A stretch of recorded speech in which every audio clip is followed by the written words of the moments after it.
latar belakang dari hasil observasi kami, di mana observasi ini dilakukan untuk mengetahui penerapan manajemen pendidikan di TK Fathul Qorib. Fokus pada 3 aspek, yaitu aspek pembelajaran, kesiswaan, dan pengelolaan kelas. Nah, hasil observasi ini menjadi analisis dan evaluasi. Nah, selanjutnya yaitu permasalahan yang dikaji. Adapun terdapat 3 permasalahan. Yang pertama yaitu bagaimana pelaksanaan pembelajaran di TK Fathul Qorib. Yang kedua, bagaimana manajemen kesiswaan diterapkan. Yang ketiga, bagaimana pengelolaan kelas mendukung proses pembelajaran. Nah, selanjutnya yaitu ada hasil analisis pembelajaran. Yang pertama, pembelajaran terstruktur seperti guru membuka dan menutup pembelajaran dengan salam, doa, apresiasi, refleksi, serta penyimpulan materi. Selanjutnya yaitu metode dan media pembelajaran. Nah, guru menggunakan metode pembelajaran yang bervariasi seperti bercerita, bernyanyi, bermain, dan diskusi sederhana sehingga anak tidak mudah bosan. Nah, yang terakhir yaitu ada memberikan penguatan dan kesempatan berpartisipasi. Sekian, saya kembalikan ke moderator. Baik, terima kasih kepada semuanya atas pemaparan materinya. Selanjutnya materi yang akan dipaparkan oleh Putri Sarah. Baik, di sini saya akan menjelaskan tentang hasil analisis manajemen kesiswaan. Berdasarkan hasil observasi yang kami lakukan terkait manajemen kesiswaan, terdapat beberapa temuan. Yang pertama, administrasi peserta didik sudah dilengkapi dan tersusun secara sistematis. Hal ini terlihat dari adanya data peserta didik yang terdokumentasi dengan baik, sehingga memudahkan pihak sekolah dalam melakukan pengelolaan dan pelayanan kepada anak. Yang kedua, perkembangan anak dipantau secara berkala. Guru melakukan pengamatan dan pencatatan perkembangan anak sehingga kemajuan belajar dan perkembangan anak dapat diketahui dengan baik. Dan yang ketiga yaitu komunikasi dengan orang tua dan yang berjalan baik. Guru dan orang tua saling bertukar informasi mengenai perkembangan anak sehingga tercipta kerjasama yang positif dalam mendukung tumbuh kembang anak. Yang keempat, kemudian kelebihan yang ditemukan adalah layanan yang diberikan ke sekolah telah disesuaikan dengan kebutuhan anak. Dengan demikian, setiap anak memperoleh perhatian dan stimulasi yang sesuai dengan tahap perkembangan. Selanjutnya ada hasil analisis pengelolaan kelas. Berdasarkan hasil observasi pada aspek perkembangan kelas, kami menemukan beberapa kondisi kelas.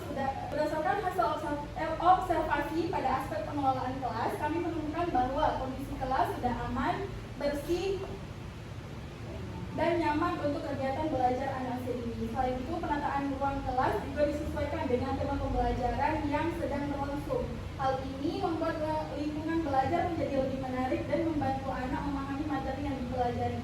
Di dalam kelas juga tersedia berbagai alat permainan edukatif serta area bermain yang dapat mendukung proses belajar anak melalui kegiatan bermain. Oleh karena itu, salah satu kelebihan yang ditemukan dalam lingkungan kelas yaitu mampu mendukung pembelajaran yang menyenangkan karena anak dapat belajar sambil bermain sesuai dengan karakteristik pembelajaran pada anak usia dini.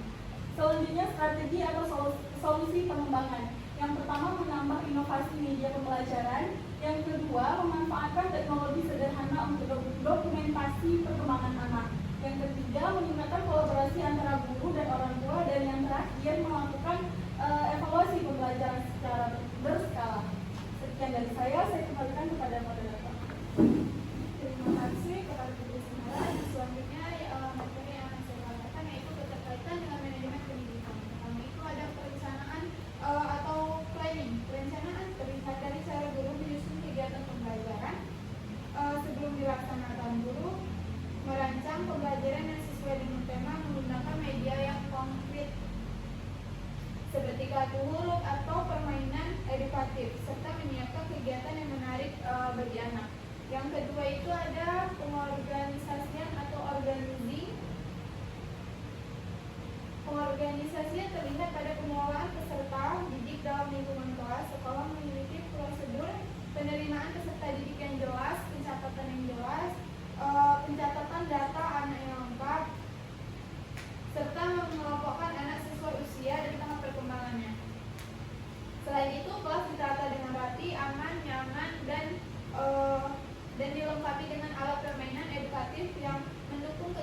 pelajar. Pengaturan ini membantu proses pembelajaran semakin efektif. Yang ketiga itu ada pelaksanaan atau aquating. Pelaksana tanpa pada kegiatan belajar mengajar yang berlangsung setiap hari. Guru menggunakan metode yang bervariasi seperti bercerita, bernyanyi, bermain sehingga anak aktif dan antusias dalam belajar. Yang keempat itu ada pengawasan atau controlling. Pengawasan dilakukan melalui penilaian perkembangan anak secara berkala. Guru mendokumentasikan perkembangan anak dari berbagai aspek seperti kognitif, motorik, sosial, emosional, nilai agama, moral. Jadi hasil pertemuan tersebut kemudian dilaporkan kepada orang tua melalui komunikasi rutin. Selain itu, guru melakukan evaluasi pembelajaran dan meningkatkan kembali aturan dan kesepakatan kelas agar kegiatan belajar tetap berjalan tertib dan kondusif. Jadi kesimpulan yang dapat kami ambil yaitu berdasarkan hasil observasi dan wawancara dapat disimpulkan bahwa pelaksanaan pembelajaran manajemen kesiswaan dan pengelolaan kelas di TK Fathul Qorib telah berjalan dengan baik. Guru mampu menciptakan pembelajaran yang aktif dan menyenangkan. Pengelolaan peserta didik dilakukan secara teratur, serta lingkungan kelas ditata dengan aman dan nyaman. Ketiga aspek tersebut saling mendukung sehingga proses pembelajaran dapat berlangsung secara efektif dan sesuai dengan prinsip pendidikan anak usia dini. Mungkin hanya sekian pemaparan materi dari kami. Apakah dari teman-teman ada yang ingin bertanya, yang ingin bertanya, silakan. Baik, saya Somekan. Baik, perkenalkan saya Wulandari Rizkina Putri. Saya dari kelompok 6 ingin bertanya, bagaimana cara guru memastikan bahwa semua anak dapat berpartisipasi aktif dalam pembelajaran meskipun memiliki karakteristik yang berbeda-beda? Baik, itu saja. Baik, terima kasih kepada Kak Ulan. Selanjutnya, apakah ada yang bertanya? Ada Supriyati.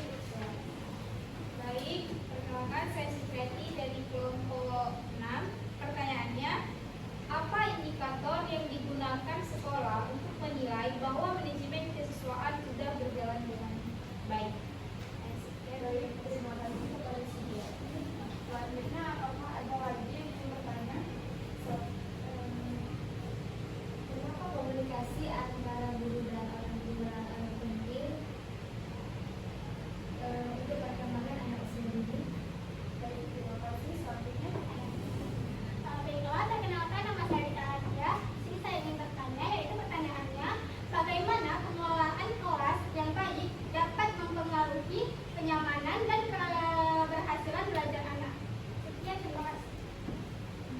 baik, terima kasih. Sebelumnya izinkan kami mendiskusikan hasil pertanyaan dari teman-teman. Baik, di sini saya akan menjawab pertanyaan dari Kak Ulan. Yang pertanyaannya itu, bagaimana cara guru dapat memastikan bahwa semua anak dapat berpartisipasi aktif dalam pembelajaran meskipun memiliki karakteristik yang berbeda-beda.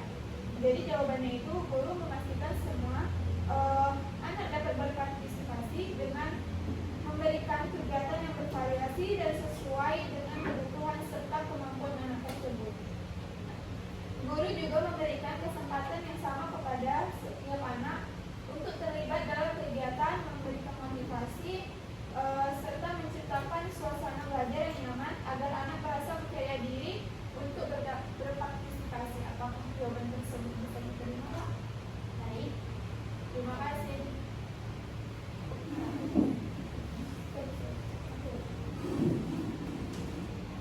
Dan di sini saya akan menjawab pertanyaan dari Supriyati yang pertanyaannya, apa indikator yang digunakan sekolah untuk menilai bahwa manajemen kesiswaan sudah berjalan dengan baik?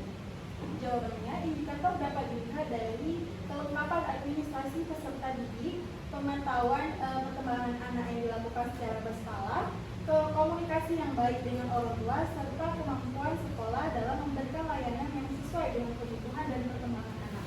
Bagaimana sih? Bisa diterima? Terima kasih.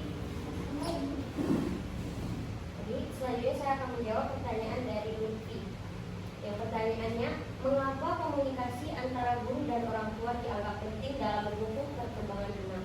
Nah, di sini komunikasi antara guru dan orang tua sangat penting dikarenakan anak tidak hanya belajar di sekolah saja, namun tapi juga belajar di rumah. Dengan adanya komunikasi yang baik antara guru dan orang tua, nah guru dan orang tua ini bisa saling berkomunikasi tentang perkembangan anak, kebutuhan maupun kendala yang dialami anak, sehingga dapat memberikan dukungan atau stimulasi yang konsisten. Apakah begitu?